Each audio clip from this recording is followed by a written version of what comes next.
Well, good morning, and yes, it's me, Kenny Polcari, your host of the party, and today is Monday, April 14th, 2025. We're now midway through the month of April, and here are the things that you need to know to get your day started. Well, stocks rallied into the end of the week last week. Continuing tariff announcements, we got them all weekend, and they were confusing. They're on, and then they're off, and then they're on again, all being recategorized, not really knowing where we are next. Gold is in retreat. Oil's a bit higher on, guess what? Chinese demand. Bond yields are a breaking point as they kiss 4.5%. What are we having dinner tonight? Well, we're going to have the cheese ravioli and a spinach lemon cream. Delicious, and you can consider it for maybe an Easter first dish. Okay, so stocks ended the week higher. The Dow up 620 points, 1.6%. The S&P up 95 points, 1.8%. The NASDAQ added 340 points, or 2%. The Russell up 28 points, or 1.6%. The transports rallied by 84 points, or 0.6%, while the equal-weighted S&P was up 100 points, or 1.6%, and the Mag 7 came in second place, up 426 points, or 1.95%. On the economic front, we got the March PPI report, and that came in much better. It was weaker than expected, suggesting that inflation is continuing to retreat. PPI month over month was down 0.4% versus the expected plus 0.2, while PPI year over year came in at plus 2.7% versus the expectation of plus 3.3%. And ex-food and energy month over month at negative 0.1% and year over year of plus 2.7%, both better than the expectations. And then we had the official launch of the beauty pageant, otherwise known as earnings season. And as usual, Jamie Dimon, CEO of JPM, did not disappoint. As I noted on Friday, he crushed it on every metric. And that caused investors to go running in to buy the stock. And by the end of the day, JP Morgan added 4% or $9 a share to its price, leaving it still down 1.5% year to date. Now, we also heard from BlackRock was up 2.3%. Wells Fargo was down 1% because they beat on earnings but missed on revenues. And Bank of New York was up 1.5%. Today brings us Goldman Sachs, and they also crushed it this morning on all metrics. But Davey warns investors about escalating trade tensions. Do you think? Stock is quoted up $12 or 2.5%, and MTB is also going to get that before the opening bell. Tomorrow we're going to get Bank of America, PNC, Citibank, and an outlier, Johnson & Johnson.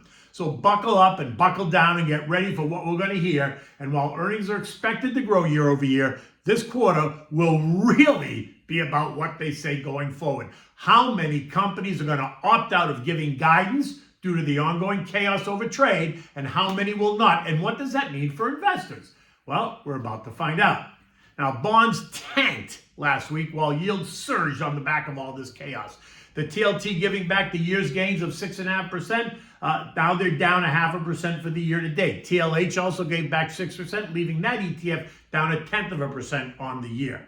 10 years are now yielding 4.5%. That's up from 3.85%, while the 2 years yielding 3.95, up from 3.45. And this is pushing up borrowing costs on Americans. Never mind what's going to happen to yields once we start refinancing all of the debt that we accumulated under the prior administrations, something I have been screaming about for 2 years.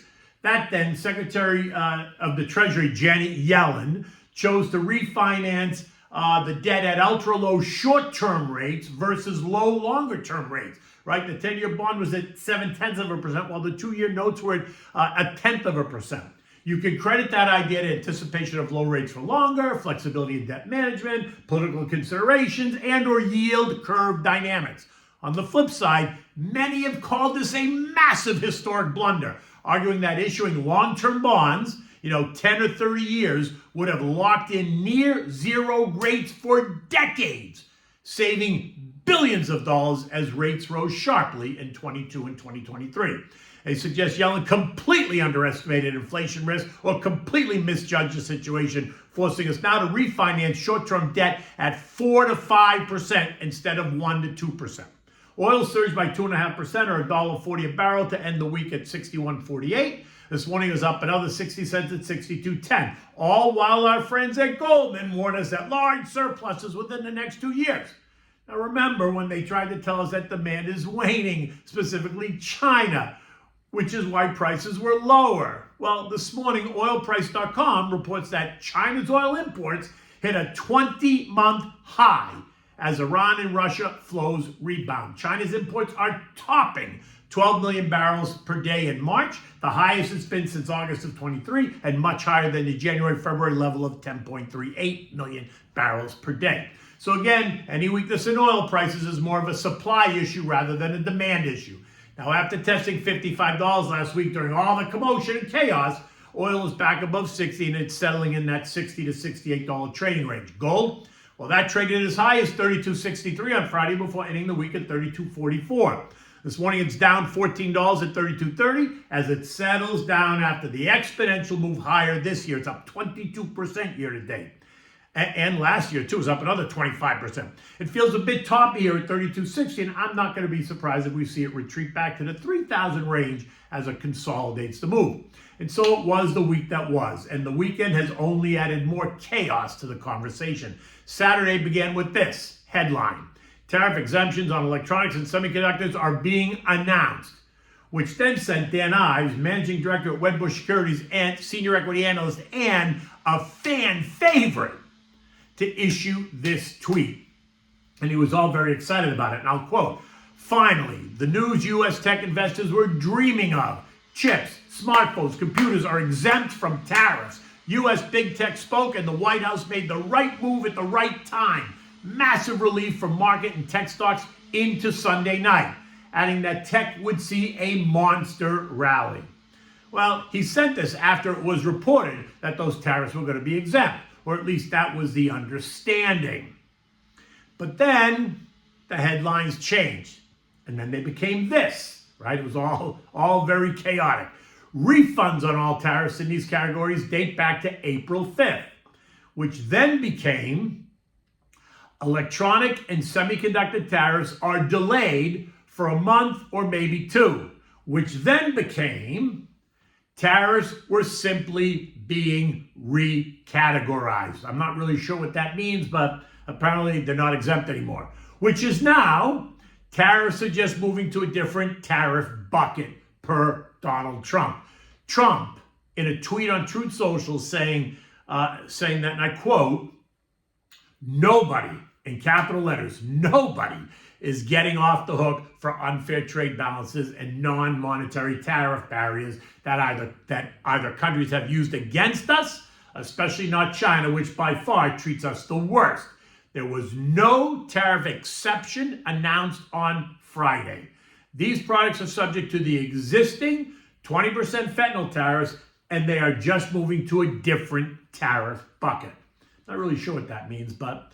And then yesterday on ABC News this week, Howie Lutnick, Commerce Secretary Howie Lutnick, only adds to the confusion, telling us that reciprocal tariff exemptions for some electronics may be short-lived. They're exempt from the reciprocal tariffs, but they are included in the semiconductor tariffs, which are coming in probably a month or two. That's like a real head scratcher. I'm not really sure where this is all going. So the question remains, are we on or are we off? Is it yes or is it no? Does anyone really have a handle on what's happening? I mean, you can't make this stuff up. Or maybe you can, right? Because that seems to be what's happening. Anyway, this morning stocks around the world are all higher on the hopes that something is happening. Stocks in Asia ended Monday higher. Japan was up 1.2%. Hong Kong was up 2.4%. China up 0.25%. Australia up 1.4%. South Korea up 1%, while Taiwan ended the day essentially flat. In Europe, investors there are going on a shopping spree, scooping up names that have been artificially mispriced. Eurostock up 2%. UK's up 1.8%. France up 2%. Germany's up 2.5%. Spain's up 2%, while Italy's up 2.2%. In U.S. futures, well, they're higher as well. Again, as investors are going on a shopping spree. But they weren't as high as maybe some expected. But the day is young, so they could still go higher. Only because the headlines remain very fluid, not really knowing what the next one's going to say. Dow futures up 390 points. S&P's up 78. NASDAQ's up 315, while the Russell's ahead by 18 points. There is no eco data today to speak of. But later in the week, we're going to get Empire Manufacturing, Mortgage Apps, retail sales, New York Fed, services activity. We're going to get industrial production, capacity utilization, housing starts, building permits, and the usual initial jobless claims and continuing claims. Remember, Friday is a holiday, markets are closed for the Good Friday holiday. Congress is now on the Easter Passover vacation. 2 weeks they're out, so we're going to get nothing. But House Speaker Johnson did tell us that this big, beautiful tax bill will be on Trump's desk in May, probably mid-May. House Democrats voted against the bill, right? They voted for raising taxes across the board. So let's just see what happens in the Senate now. Right now, it appears that it's going to pass the Senate, and if it does, that should also offer some stability and certainty to the markets, right? In the end, the markets are very anxious and will react dramatically to every headline. So just to be clear, this is not over yet. Earnings will cause some distractions. Investors will try to focus on the broader economic picture and conditions, the earnings data, and more importantly, the earnings guidance, depending on who decides to give it and who doesn't. But the news out of DC will continue to dominate the headlines, so expect the turbulence is going to continue. The US dollar has also been collapsing. It's down 10% off the January highs and is now down 4% since April 2nd, trading at the 99.50, bouncing off the lows of last week at 99. It remains at a critical juncture, leaving it without any real support until we get to the 96 level. But for now, it feels like it wants to churn right here at 99, which is kind of shaky, in the 99 to 103 range. The SP closed at 53.63, is up 95 points on Friday. Today feels like it should be a good day, but don't discount the chaos that the algos can create at any moment. My sense is that we're closer to the bottom than not. I said this last week, which only means that we should retest the lows at 48.35 at some point, or get close to it, to see if the buyers are really willing to defend that position, right? It's not happening today, but keep that in mind. We remain in that 48.35, 57.75 trading range, which is wide, I understand that. And yes, you can drive a Mack truck through it. But there is still a fair amount of instability in the trade talks, never mind all the internal damage done to the markets over the past 2 weeks. So expect the volatility to continue until such time that there's clarity on trade, clarity on economics, clarity on earnings, and clarity on Fed policy. This morning the news is positive, so markets are higher. But there is still a fair number of bargains out there. Some are more obvious than others. Think like Apple, Nvidia, Palantir, Microsoft, IBM, JPM, Bank of America, Goldman Sachs, Home Depot are all on sale. And those are good quality names. From a sector perspective, consumer discretionary and tech are under pressure for the year, down 15.5% and 14.7% respectively. The growth trade, SPYG, is down 11%. Semi is down 20%. Biotech down 17%. Retail down 18%. And the list can go on. Again, you need to be comfortable with being uncomfortable. Stick to your plan. Don't panic. And if the recent pullback is causing you undue stress, feel free to give me a call to discuss at 561-244-2504 or click on the slatestone.com link, contact us page, and send me a message. Put KP in the message box. I am happy to call you back. All right, so what do we have for dinner tonight? It's another dish that maybe you want to consider for an Easter first dish. It's a cheese ravioli and a spinach lemon cream sauce. Now for this you need the cheese raviolis, olive oil, butter, spinach, white wine, lemon, salt and pepper, Parmigiano cheese, shallots, garlic, and heavy cream. You want to bring a pot of salted water to a rolling boil, leave it on the back burner until you're ready. Now in a large saute pan that's going to accommodate the ravioli, add a little bit of olive oil, add in the sliced lemons, shallots, and sliced garlic, saute it around, then add in a half a stick of butter. Take the juice of 1 lemon and a half a cup of white wine. Allow the alcohol from the wine to burn off. Now, drop the raviolis into the water and they'll be done when they float to the top. That's when you know they're done. Until that, leave them alone. You can stir them, but leave them alone. Now, go back to the saute pan. Add in some chopped spinach and saute that around. Once the spinach melts a bit, add in a heavy cream like a cup, depending on how much you're making. Season it with salt and pepper. Taste and adjust it if you need to. Now add in a handful of the fresh grated Parmigiano cheese. Mix it so it's all nice and mixed. Now, take the cooked ravioli, put it right in the saute pan. If the ravioli sucks up all the sauce, feel free to add like a half a ladle of the pasta water, which we call tears of the gods.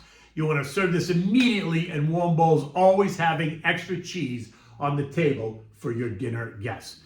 Look, it's a beautiful day here in South Florida. It's Monday. It's a shortened week. Until tomorrow, take good care.